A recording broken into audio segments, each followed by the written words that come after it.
This is Mike with the Strawberry Store.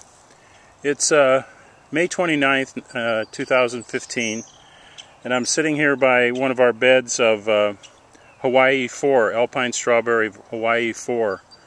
It's an Alpine runnering type and day neutral. It actually has been blooming for, oh, I don't know, probably about 5 or 6 weeks because we've already got some fruit. One fell off when I was pulling a weed, and I believe it's fairly close to being ripe. We're saving these for, or we're seed saving here, and I think this is ripe enough to be used for seed saving. Let's take a look in the canopy here. You can see there's some nice berries in here. These are, of course, white fruiting types, and there's 3 or 4. As you move back the foliage here, you can see some others buried in here. And they continue blooming, and there's fruit that's in various stages here. And there's also runners, as I mentioned, and you can see some of them here. We're going to root some of the ones that are hanging over the edge and start some more beds so that we can save even more seeds in the future. In all honesty, this variety cultivar has been a little bit of a problem getting established. Last year we kept losing the plants. We put some shade over the top and they would recover, but they weren't blooming a whole lot with the shade. So we would remove the shade, and very quickly they would start on the decline. This year we haven't added any shade at all, and you can see they're taking off. We have another bed right over here. You can see it there, and there's beds elsewhere as well. So I'm not sure what happened, but they acclimated and survived the winter well.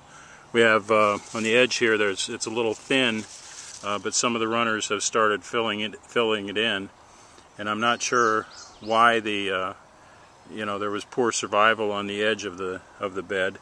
This is like a I'm not sure what you call it. It's used for water gardens and so forth. It's about 3 foot in diameter and about 14 or 15 inches deep. We find these to be very useful when we're dealing with some rare varieties. You can see that we're dealing with quite a few weeds here too, and we need to get those pulled.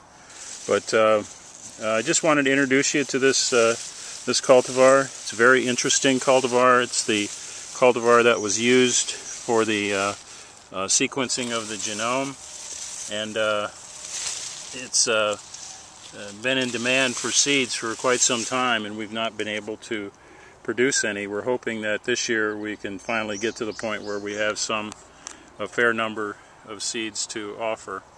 I don't know if you can see here, but we have some little tiny little bees that are here pollinating, and there's nothing in this area. I don't know if you can see them or not.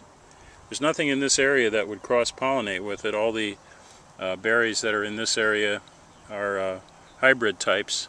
We also have some wasps here that have decided that they're pollinators, and we are seeing more and more wasps this year than we've ever seen before. Just kind of an aside, not really that interesting, but so anyhow, just wanted to introduce you to this cultivar and kind of update everybody on what the status is, because a lot of people have been waiting for seeds. So hopefully later in the summer and into the fall we'll have some seeds that we can start introducing into the trade. Very, very tasty also. The last thing I wanted to say, one of the berries, another berry that had fallen when I was doing some weeding, had fallen into the soil, and I kind of crushed it a little bit when I picked it up, and as I looked back I saw like a thick substance, a gooey substance on my fingers, and I licked it, and it was like sugar. These berries are extremely sweet. You can actually see this one. I don't know if you can actually see it, but well, there's the gooey stuff on my finger again because it's so ripe, and just rolling it around in my fingers has kind of released some of the juices. So anyhow, this is Mike with the Strawberry Store. Thanks for watching, and we'll update you later on this cultivar and others.